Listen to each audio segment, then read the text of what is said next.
जय श्री कृष्ण। राधे राधे मित्रों। भगवान श्री हरि विष्णु की कृपा आप सब पर बनी रहे। आज के इस वीडियो में आप श्रीमद् भागवत गीता के 18वें अध्याय का महात्म्य सहित श्रवण करेंगे। श्री पार्वती जी ने कहा, भगवान आपने 17वें अध्याय का महात्म्य बतलाया, अब 18वें अध्याय के महात्म्य का वर्णन कीजिए। श्री महादेव जी ने कहा, गिरि नंदिनी चिन्मय आनंद की धारा बहाने वाले 18वें अध्याय के पावन महात्म्य को, जो वेद से भी उत्तम है, श्रवण करो। यह संपूर्ण शास्त्रों का सर्वस्व, कानों में पड़ा हुआ रसायन के समान तथा संसार के यातना जाल को छिन्न भिन्न करने वाला है। सिद्ध पुरुषों के लिए यह परम रहस्य की वस्तु है। इसमें अविद्या का नाश करने की पूर्ण क्षमता है। यह भगवान विष्णु की चेतना तथा सर्वश्रेष्ठ परम पद है। इतना ही नहीं, यह विवेकमयी लता का मूल, काम क्रोध और मद को नष्ट करने वाला, इंद्र आदि देवताओं के चित्त का विश्राम मंदिर तथा सनक सनंदन आदि महायोगियों का मनोरंजन करने वाला है। इसके पाठ मात्र से यमदूतों की गर्जना बंद हो जाती है। पार्वती, इससे बढ़कर कोई ऐसा रहस्यमय उपदेश नहीं है जो संतप्त मानवों के त्रिविध ताप को हरने वाला और बड़े बड़े पातकों का नाश करने वाला हो। 18वें अध्याय का लोकोत्तर महात्म्य है। इसके संबंध में जो पवित्र उपाख्यान है, उसे भक्ति पूर्वक सुनो। उसके श्रवण मात्र से जीव समस्त पापों से मुक्त हो जाता है। मेरुगिरी के शिखर पर अमरावती नाम वाली एक रमणीय पुरी है। उसे पूर्व काल में विश्वकर्मा ने बनाया था। उस पुरी में देवताओं द्वारा सेवित इंद्र सची के साथ निवास करते थे। एक दिन वे सुखपूर्वक बैठे हुए थे। इतने में ही उन्होंने देखा कि भगवान विष्णु के दूतों से सेवित एक अन्य पुरुष वहां आ रहा है। इंद्र उस नवागत पुरुष के तेज से तिरस्कृत होकर तुरंत ही अपने मणिमय सिंहासन से मंडप में गिर पड़े। तब इंद्र के सेवकों ने देवलोक के साम्राज्य का मुकुट इस नूतन इंद्र के मस्तक पर रख दिया। फिर तो दिव्य गीत गाती हुई देवांगनाओं के साथ सब देवता उनकी आरती उतारने लगे। ऋषियों ने वेद मंत्रों का उच्चारण करके उन्हें अनेक आशीर्वाद दिए। गंधर्वों का ललित स्वर में मंगलमय गान होने लगा।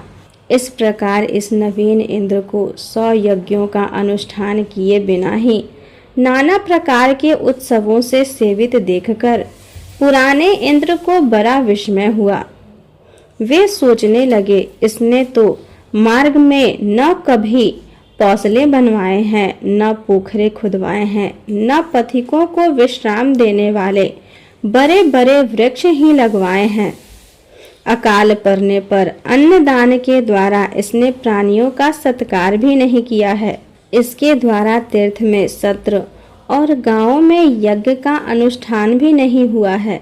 फिर इसने यहाँ भाग्य की दी हुई ये सारी वस्तुएं कैसे प्राप्त की हैं? इस चिंता से व्याकुल होकर इंद्र भगवान विष्णु से पूछने के लिए प्रेम पूर्वक क्षीर सागर के तट पर गए और वहां अकस्मात अपने साम्राज्य से भ्रष्ट होने का दुख निवेदन करते हुए बोले, लक्ष्मीकांत, मैंने पूर्व काल में आपकी प्रसन्नता के लिए 100 यज्ञों का अनुष्ठान किया था। उसी के पुण्य से मुझे इंद्र पद की प्राप्ति हुई थी। किंतु इस समय स्वर्ग में कोई दूसरा ही इंद्र अधिकार जमाए बैठा है। उसने तो न कभी धर्म का अनुष्ठान किया है और न यज्ञों का। फिर उसने मेरे दिव्य सिंहासन पर कैसे अधिकार जमाया है? श्री भगवान बोले, इंद्र, वह गीता के 18वें अध्याय से 5 श्लोकों का प्रतिदिन पाठ करता है। उसी के पुण्य से उसने तुम्हारे उत्तम साम्राज्य को प्राप्त कर लिया है। गीता के 18वें अध्याय का पाठ सब पुण्यों का शिरोमणि है। उसी का आश्रय लेकर तुम भी अपने पद पर स्थिर हो सकते हो। भगवान विष्णु के ये वचन सुनकर और उस उत्तम उपाय को जानकर इंद्र ब्राह्मण का वेश बनाए गोदावरी के तट पर गए। वहां उन्होंने कालिका ग्राम नामक उत्तम और पवित्र नगर देखा, जहां काल का भी मर्दन करने वाले भगवान कालेश्वर विराजमान हैं। वहीं गोदावरी तट पर एक परम धर्मात्मा ब्राह्मण बैठे थे, जो बड़े दयालु और वेदों के पारंगत विद्वान थे। वे अपने मन को वश में करके प्रतिदिन गीता के 18वें अध्याय का स्वाध्याय किया करते थे।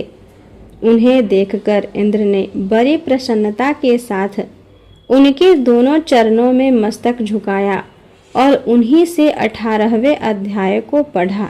फिर उसी के पुण्य से उन्होंने श्री विष्णु का सायुज्य प्राप्त कर लिया।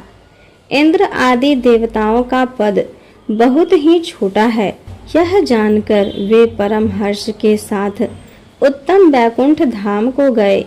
अतः यह अध्याय मुनियों के लिए श्रेष्ठ परम तत्व है। पार्वती, 18वें अध्याय के इस दिव्य महात्म्य का वर्णन समाप्त हुआ। इसके श्रवण मात्र से मनुष्य सब पापों से छुटकारा पा जाता है। इस प्रकार संपूर्ण गीता का पापनाशक महात्म्य बतलाया गया।